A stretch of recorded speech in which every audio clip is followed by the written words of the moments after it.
Good morning, good afternoon, good evening, fabulites. What's the weather like where you are? It was raining all day yesterday, and it looks like it's gonna rain all day today. But you know what they say about raindrops, right? Every drop is like a blessing. So let's get into these questions I got for you. I got two questions right now. What opens with Governor Emmons pardoning an ass whooping, and what closes with Pastor Janae in handcuffs? Did you guess? Shots Fired, Season 1, Episode 7, Hour 7, the content of our character?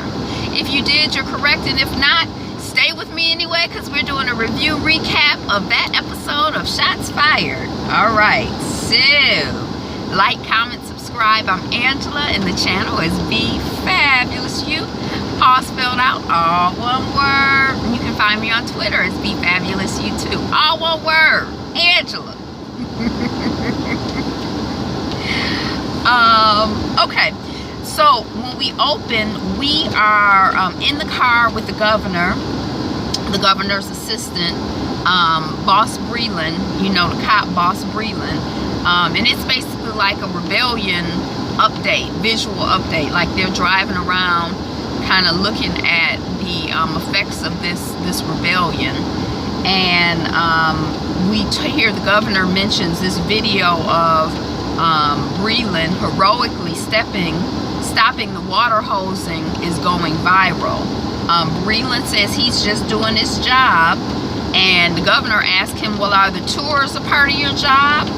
And, you know, be straight with me. Are there any abuses with the tour program? And Breland says he would report them to Sheriff Platt immediately.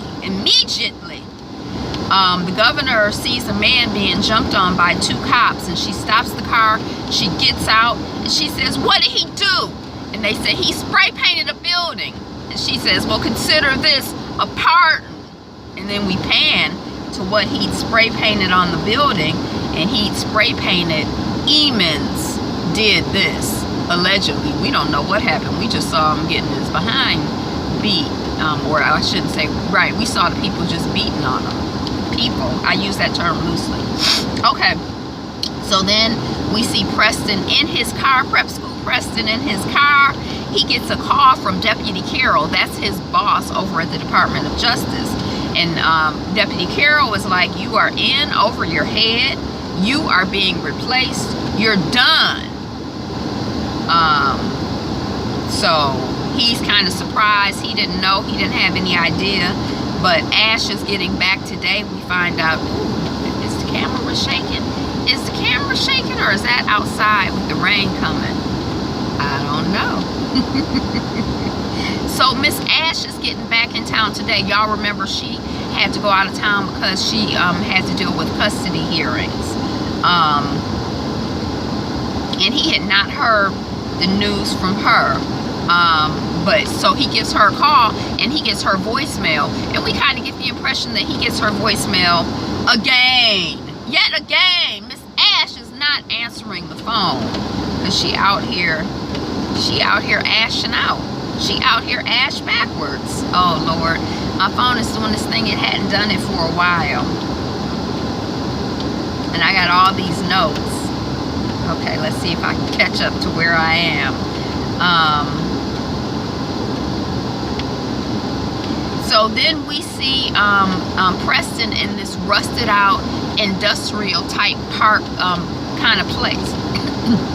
And he is meeting with, y'all, I don't know his name, but it's the young white cop who's like Officer Beck's best friend, like his bestie. That's what I'm gonna call him, his bestie, because I don't know his name.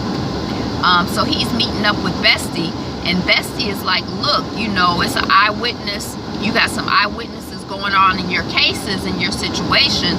My advice to you is to check and double check those eyewitnesses, because, you know, around here, and it's so unusual. I know it never happens in any other, you know, copation department, but, you know, Bestie tells him, Officer Bestie tells him, around here, you know, eyewitnesses sometimes ain't what they appear to be, and, you know, people be lying. You know, people, you know, that's basically what it seems like he's telling them. But he does give Prep School Preston a folder.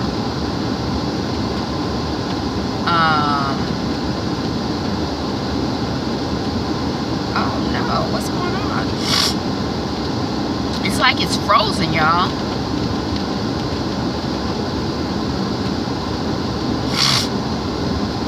Ooh, excuse me, that's disgusting. I need to drink some water. It's like when it's so cold, it's been kind of cold too. So I have to remind myself to warm warm your water up. Throw some lemon in it, do something. Because when I be thinking of water, I'm like, whoo, I'm already cold. I'm not drinking any water. It's not a good look. I think I might have had like 20-25 ounces yesterday, and my target is like 60 a day. And usually I'm pretty good with that. That's my minimum target. I actually have a maximum target of 120 ounces in a day, but that's a whole nother conversation. Okay, so we're back from that commercial break. Drink your water too. We all gonna drink water today. We ain't just gonna have water falling on our head. Raindrops keep falling on our head. Okay, so then we see Miss Ash at the airport, and she is calling for Kai. I don't know if Kai has her own phone or what the deal is, but when Javi's woman picks up, you know, she basically like, where's Kai? And Javier's woman is like, my husband, boyfriend, man told me everything. And Miss Ash, you are sick. We are going to counseling. You are not good for your daughter. We are not dropping the custody case. And Ash is like, you are weak. I don't want you teaching that to Kai. You know, Ash, I'm having a hard time with you because I know you have issues, and you really have issues. And I really felt for you when you were talking, you know, about your daughter needing you, and that, you know, basically we only have one mama and nobody can replace our mama. So I was really feeling for you last episode, even though you're kind of wild, you know. Now I don't know if I think that this woman is a good mother for your child, but I think I would like to see you be a better mother for your child. You out here wilding out and acting crazy. Get some help, girl. Get some help, Ash. Okay. So her shenanigans didn't work. She done, you know, and then she tells the woman, I made him call my name and you still gonna be with him? You know, you're weak. Okay. So then we're with Prep School Preston. He's at his office. And you know how they have the different case notes up on the wall and the pictures and the names, and they be trying to connect the dots and draw lines and stuff. He has that going on, and he's trying to connect the dots, and he writes Pastor Janae on a piece of paper that we think he's about to put on the wall. Ooh, I wrote this down when I took the notes, but when I saw the end of the show, I didn't remember about this until just now when I'm telling you. Okay. So then we see Ash at a bar in the airport, and she is drinking, and a guy walks up. It's Kato from Underground. We don't know his character name, but he walks up, and Miss Ash is fast behind, propositions him, and he's kind of like, whoa. And then he gets a woman with child picture text to him, like his wife and daughter. And Ash had already figured out that he was married. I don't know if she saw a ring or whatever.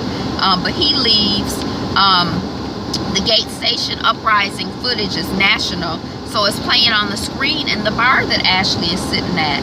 And we see on that same bar that Ash is at, we see that footage rolling again of Officer Breland preventing or stopping the cops from water hosing the group of people. We see Breland stand for right. He's standing up for right, y'all. Okay, so then we see Preston leaving his car, and there are cops, there are regular people, there are news trucks on the street, there are community folks cleaning up, and stuff is still smoldering. Like, you know, it's still burning. It's just not like flames, but we can still see smoke coming. And Mr. D is in his burnt out restaurant. Preston comes in and he says that he's sorry that he wanted to help. And then there's a Miss Charlene Woods who comes in. She's with the press. and she, you know, hugs Mr. D and everything. And then she asks Mr. Terry if he has a statement to make. And Mr. Terry starts to talk, and then he's like kind of emotional, and he's like, you know, I'm not talking to you. And then after a moment, you know, his humanness, you know, he gets back on the job, and he gets on the record and makes a very smooth statement from the Department of Justice. I won't repeat it because we've heard it or some variation of it a million times. Or I don't, it didn't sound, nothing jumped out at it to me. We see Ash arriving at her hotel in Gate Station, and Breland is there. He like, your partner's out, you need a ride? And Ash is like, what's up, you need cash? I figure you just dip into the evidence locker when you got strapped. And Breland is like, oh, I was just worried about you and your baby daddy issues. I don't know what I'd do if someone took my daughters away, especially if it was my fault. So Breland, he just antagonizing Ash. I guess he don't like her, and he just antagonizing her. So we're back at the neighborhood cleanup situation. Ash arrives because she had gotten a message from Preston saying to meet her there. And he's like, oh, you got my message to meet me here? She like, yeah. He like, oh, you got my other messages? She like, yeah, sorry, I've been busy. He like, And he like, you ain't tell me we was getting replaced? She like, well, I wanted to tell you in person. And he like, well, I ain't, you know, I'm not just walking away. I'm not built to walk away. You're not built to walk away. We're not built to walk away. And he's trying to figure out if Corey is lying to Pastor Janae because of the information that Officer Bestie had given him. And Ash is like, well, I'll start digging on my computer. And then we're back at the sheriff's station, and we're back, Officer Platt's, there's a back office, front office situation going on at the sheriff's station. So in the back office, Officer Platt's wife has come to visit him as per his request. In the front of the house, we see Mama Campbell there. Now, if you may or may not remember, but at the end of the last episode, her son, baby boy Sean, had thrown a garbage can through a police car, and they arrested him. It's kind of interesting too, because it was so much chaos and mess and confusion going on, and it was like 2, 3, 5 people came rushing at him, like they were just right on it waiting for him to do something. Like, I don't even know, you know, in all the mess and confusion, how so many of them noticed that. But I guess they're particularly tuned into their police vehicles. So the wife, you know, is back in the back, and Officer Big Boss Platt offers her a seat. And she's like, kind of indicates nah. And she's like, you know, you wanted to talk. And Platt is like, you know, my son doesn't want me to come to his academy graduation. And he's like, you know, blah, blah, blah, blah, blah. But, you know, tell him that you're the one that wanted out. And the wife is like, really? You are married to your job. You only came home to me when you couldn't be at work. Shit. You're the one that wanted out from the beginning. You never wanted in, is basically what she's saying. And then the officer, is telling in front office, he's telling Mama Campbell, you know, the bail is set at $10,000. And Mama Campbell is like, please, you know, just let him go. I will make sure that he comes to court. And the man is like, it's $10,000, ma'am. And she's like, you will not take my son away. Not this son, not this one. And he's like, it's $10,000 next. And she like, no, ain't no next. I got next. You know, it's steadily escalating. And then in the back office, we see Platt. He telling his wife, you know, I'll retire for us. Just don't sign the paper, like the final divorce paperwork. And, you know, his wife is kind of like, you know, trying to understand what he's saying, because she know he love his job. He gonna retire for her. You know, what's really going on? Am I jaded? But I'm like, maybe he don't want her to divorce him because she might know some stuff that she don't even know. And if she divorced him and then all this stuff is going on, she might be able to testify. But if she's still married to him, then she won't be able to testify. I don't know. Look, do I think that some cops are crooked? Do I think this fictional cop is crooked? I think it's something going on that ain't right. I mean, what could be right about copping? Okay. And we can hear, he says, excuse me, and in the background all along we have heard things escalating with Mama Campbell. I mean, you know, she was like, ain't no next, and she's steady talking, you know, that's my son, you ain't gonna take my other boy, you know, his name is Sean Marcellus Campbell. She just yelling and yelling and yelling. She's, you know, she's type upset. And he comes out, he says, you know, Miss Campbell, may I speak with you, please? You know, he helped destroy a police car, and he could have hurt one of my deputies. You know, he's put her over to the side. You know, he's mediating. He's trying to mediate. And the mama is like, he could have hurt one of your deputies? And she like, look, I'm gonna call the governor, I'm gonna call the press, I'm gonna call the Department of DOJ. You do not need what I'm about to bring. You think it's bad now? I'm about to bring some stuff. You know, and his wife is leaving. He kind of sees her leaving while he's trying to mediate the situation. And Mama Campbell is basically like, you know, don't be looking off to the side when I'm talking to you, because governor told me to call her now. And then the next scene, we see Mama Campbell at the bottom of some stairs, and I think it's Officer Platt at the top, but baby boy Sean is walking down the stairs. Beck's bestie is in the car, in a cop car. He's watching, and she hugs baby boy Campbell, and he kind of dry, and then she starts hitting him, and she's like, they could have killed you. And Sean is like, you know, I'm not scared. And he's just kind of blasé, and she like, oh, you think you've grown? And he like, well, what difference does it make? You don't know my life and what me and Joey have to deal with. Is it just being a black male? I mean, because I mean, that last episode, he did seem really like stressed and like in distress, but it wasn't really clear to me what exactly was just, you know, what was going on for him. You know, it was very internal. I could tell something was going on, but I couldn't tell what was going on. Okay, so then we're at the country hideout for the witness, and Preston is questioning Corey, and then the dad. Be straight with me. Tell the truth. Did Pastor Janae feed you the cock story?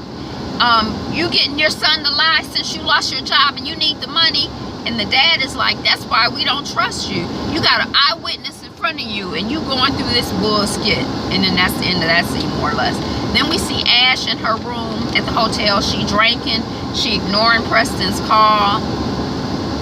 And then we see Preston arriving at his brother's house. The brother's like, how's your partner? She back on her meds? And Preston is like, hush. And the brother is like, y'all sexing. Preston is like, no. He like, Preston, look, man, I need $10,000, and I can't tell you why, and I'm not sure if I'm going to be able to pay you back.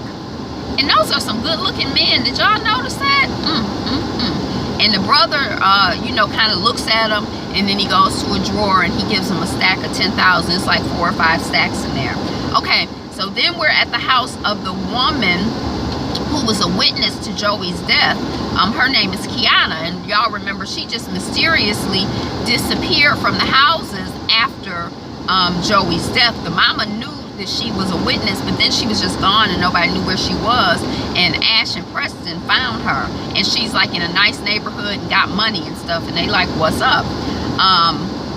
So, you know, they back there. You mysteriously got the money to move out of the houses, and she seems to be a shopper. You know, she checking on the shoe order on the phone, and she got a shopping bag on her coffee table, and there's also a shipping box on her coffee table, like she done ordered something in the mail and it came through, and she on the phone trying to see what happened to one of her orders too. So the reporter woman Charlene from Mr. B's restaurant, who Preston gave the statement to, is at the door, at Kiana's door, and she like, look, I got $10,000. It's a one-time offer for you to tell your story. Tick-tock, because when I leave, the offer expires. And the man who was listening when Ash came to interview her, he's still sitting in the car listening. Then we see Press Ash confronting Pastor Janae about the witness file and Beck's bestie gave him earlier. And Preston is like, are you threatened by Cox? having folks make up stories. And she like, Cox tried to offer me a paid board of director position. Maybe he's the one that's threatened by me. He's trying to buy me off. Then we see Cox and his lawyer with Press Ash. And Cox is like, what the hell am I doing here? Pastor Janae is trying to get money after she declined my board of director position. And he does have this real kind of southern, you know, type accent. He sounds like a good old boy to me. After she refused my board of directors position, she demanded a cash reparation payment, and I refused. I'm head of an international conglomerate. I have a lot of detractors. And Preston is like, did any of your detractors ever accuse you of murder? And his lawyer is like, this interview is over. And Cox is like, you're desperate and you're in over your head. And Preston is like, we got an eyewitness. And Cox is like, you don't have full confidence in your witness, or I would not be walking out of here. And then Preston, this is outside of the police station or whatever. Preston is like, we only got a week. I can't be soft like you. He talking to Ash. And Ash is like, fool, he gonna use that info to insulate himself even more. And Preston is like, you've been out of focus since you got back. And Ash is like, it's not just your name and reputation on the line, sir. And she walks away and Preston's phone rings. Preston picks up the phone. We see the reporter Charlene Woods in her car. She's driving and she's talking to Preston. Where you at? I just finished with Kiana. And then boom, we see a car crashing into her. And there's like one shot where it's like from her perspective and it looks really, really scary. Then we see Press Ash at the hospital. Charlene Woods is jacked up. Preston checks her personal items and he sees that there is no phone, no recorder, and no notes. How's she a reporter on the job who get hit accidentally coming back from a job and she ain't got no notes, she ain't got no recorder, she ain't got no phone, and he was on the phone with her?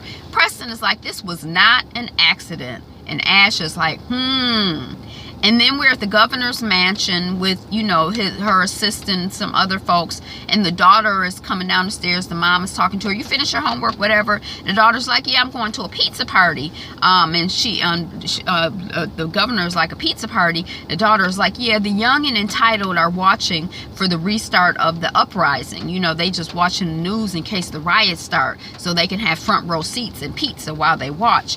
And the daughter is like, did you really send the tank? And the governor is like, yup. And the daughter is like, you are literally occupying the poor part of Gates Station. It looks like you're being a bully, but you're a great mom though. That's my synopsis. Okay, so then we're back at Beck's house. The boys are on 100, but everything is on 100. The pot's boiling over. The boys are jumping on the thing. He trying to calm that down. And the boys are being little boys. And, you know, and Carrie comes in. And when Carrie comes in, he got one of the little boys snatched up, Officer Beck. And Carrie is like, oh, hell to the nah. And he is like, do not question my authority or my leadership. And Carrie is like, I will not be following this mess, sir. And then she says, we are not this kind of family. We'll not have you drinking in the middle of the day and snatching up my children. And then Miss Carrie gets her children and she leaves. We see Kiana at home. She's packing. And I don't know who is with her. I guess that it's Preston and Ash. And she's basically asking her about her car. She's like, I got a rich boyfriend. Shoot, I don't know why y'all asking me questions now. Wasn't nobody crying for me when it was 6 of us in 2 bedrooms in the houses. You know, and they're like, look, it's a boy in protective custody who's scared for his life. It's a woman in the hospital, the reporter you just talked to, who's fighting for her life. And then Preston is like, where's that $10,000? And then Preston is like wrecking up the joint looking for the money. And Ash notices a bug because he's knocking stuff around. She notices a bug on the back of a picture frame, and she looks out the window and sees the car outside. And then she's like, we're not going to find anything here. This is ridiculous. And they pretend like they're leaving. Kiana leaves when they leave, because y'all know she was packing the bag and she gone. She don't even take her bag with her. She just leaves. And the surveillance car drives off too. And Ash and Preston are in the car, and Ash is like, look, you breaking the rules real bad. You're going to get locked up and disbarred. And Preston is like, I'm just out here on my own. I lost my partner. Where's my partner? Okay, so then we're at Platt's. Platt is at the sheriff's station. He's in a room doing some work, and Breland comes in. He like, you want to see me, boss? And you know, Breland is telling him that the governor asked him about the tours, and then he told the governor that he would have come straight to you, big boss Platt, if there was anything. And Platt is like, you know, you're not cut out for small talk with big wigs, you know, under the spotlight, the real shows. And then he goes back to his paperwork. And me and Breland were like, and then that's the end of that scene. Okay, so then we're back at the protest. And what's up with these people in masks? I ain't never been to a protest with people in masks. I just started seeing them on TV during this presidential election. And then also, like in gangster movies from other countries, it seemed, or you know, it seemed like people being masked, and sometimes the police being masked. But what regular people go to protests wearing masks? It's a new one to me. And then Preston Ash walks up, and Preston is yelling down the people. And he says, we're all saying no. I'm going to fix this. I came as a puppet, but I'm not leaving as one. I'm going to find both of the JC's murderers. He's a baby, y'all. And he's going to expose the truth. Even if he solved this issue, he ain't, I mean, I don't know. I guess somebody, the young people, somebody has to believe that they can make a difference, because you never know when you can make a difference. But to my ears, my old ears, he just sounded very young and naive and foolish. Like, you know, he think he gone, you know. But anyway, you know, the people were like, all right, you know, it's on you. And Preston is like, yeah, it's on us, Ash. And Ash is like, it seemed like she kind of liked it. We see Breland's daughter. She's in a room with a black boy. His name is Tommy. That's her guest. She's in her bedroom. And Breland, they're watching Breland, you know, his hero footage, him stopping the people from water hosing the other people. And then Breland busts in, and there wasn't really much to that scene, to me, that I bothered to record. But he basically is like, leave the door open. And she like, we ain't gonna do nothing with my mama 5 feet away. And the little boy is like, oh, coach, you know, this is like my sister, we cool. But you know, it kind of advances this plot that Breland is really being seen as a hero throughout the community and throughout the world to some folks. And then Ash is walking by this young woman who's doing like some digital reporting, and it's like she sees, or something reminds her that, hey, you know, young people these days hide digital footage. So she goes back into the evidence, and she's talking, she's like, it could be in a calendar, or it could be in a calculator. You know, that's what kids do to hide sexting and stuff that they don't want their parents to find. So she finds Jesse Carr's telephone, and boom, she's able to locate a recording of his encounter with Black Officer Beck. And Black Officer Beck pulled that child out of the car, and we didn't hear what happened. We just heard 4 shots, and it was 4 shots. I'm like, damn. I mean, these cops, they be out to kill people. I guess that's why so many people be getting killed, because you don't shoot. I mean, I don't know. It just sounds terrible to me to hear 4 shots. And you know, the little boy was, you know, being a little asshole. I'm in town for the fried chicken, but I still didn't you know, the whole pulling him out. He was acting like the way it looks like a typical cop acts to me. I mean, I don't know, but you know, it seemed to fit the profile. And he didn't say, Beck never said that he pulled that child out of the car. So then we see them showing the footage to Platt, and they're Pressed Ash is saying that they need to re-interview Black Officer Beck. They need to talk to all of your people about the tours again. And Platt is like, oh, you know, you leaving, you going out with the bang. And, you know, they like, yeah. And Platt is like, well, you want to see something? Come on and roll with me. And then we see a montage of the governor with her daughter on the couch. Her daughter is laying in her lap. We see Beck alone throwing one of his children's toy balls up against the wall. And the children's painting curtains are on the wall and Beck is all alone. We see Sean Campbell sneaking out past his sleeping mom. I thought she was sleeping the first time I saw it, but then the second time I'm like, are her eyes open? Is she dead? But let's just go with she's sleeping. And then we see Pastor Janae being arrested. She's being taken down the stairs of the church. They say that someone was tipped off about the murder weapon, and she is being charged with the murder of Joey Campbell. Oh my God, y'all! I'm a half hour talking about this. Did you watch? Thank you for watching. Be you fabulous. Be fabulous. Be fabulous you. Bye.